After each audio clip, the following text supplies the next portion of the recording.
Welcome to Beena's Dubai kitchen. நான் இன்றைக்கி டின்னருக்கு கொண்டக்கடலை தோசை பண்ண போகிறேன். கொண்டக்கடலை தோசை பண்ண வேண்டியதுக்கு அதுக்கு வேண்டியது பொருள் நான் நைட்டே ஏற்கனவே ஊற வச்சுருக்கேன்.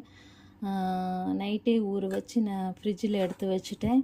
இப்போ நல்லா கழுவி சுத்தம் பண்ணி வச்சுருக்கேன். அதுக்கு வேண்டியது இஞ்சி, பச்சை மிளகாய், கருவேப்பிலை, ஜீரகம், பூண்டு ஒரு 4 பல், அதுக்கப்புறம் மல்லி இலை. அதுக்கு வேண்டியது நம்ம சேர்த்து அரைக்க வேண்டியது ரவா 1 கப் எடுத்திருக்கேன். 1/2 கப்பு தயிர் எடுத்திருக்கேன். இதெல்லாம் சேர்த்து நம்ம அரைக்கலாம்.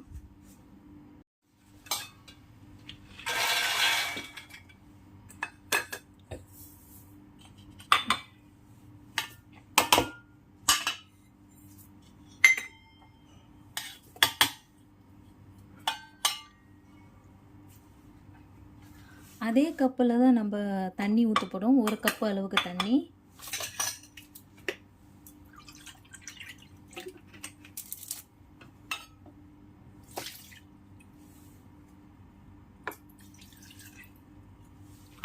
அரைச்சி எடுப்போம்.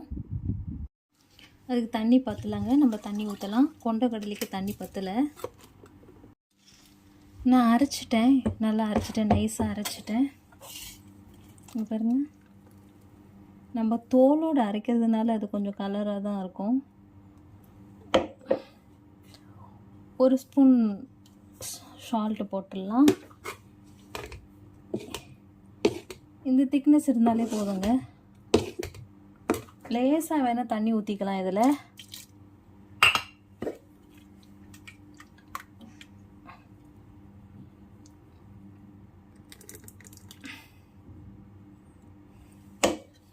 ஒரு 20 நிமிஷம் கழித்து நம்ம தோசையை போடலாம். இதுக்கு தேங்காய் சட்னி, தக்காளி சட்னி, இல்லைன்னா வெங்காயம் சட்னி ரொம்ப சூப்பராக இருக்குங்க.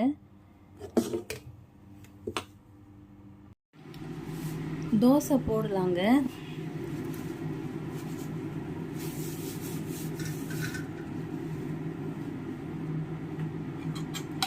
இதுக்கு தேங்காய் சட்னி, சாம்பார் நல்லாயிருக்கும்.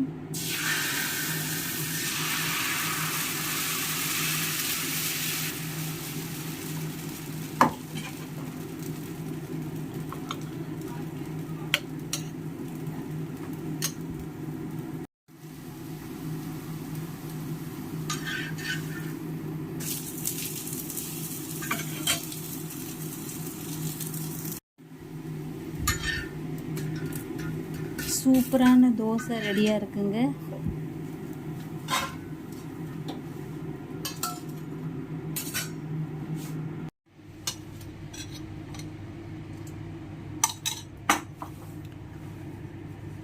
தேங்க்யூ கைஸ், பார்த்ததுக்கு. சூப்பரான கொண்டக்கடலை, கருப்பு கொண்டக்கடலை தோசை செம்ம டேஸ்ட்டாக இருக்குது.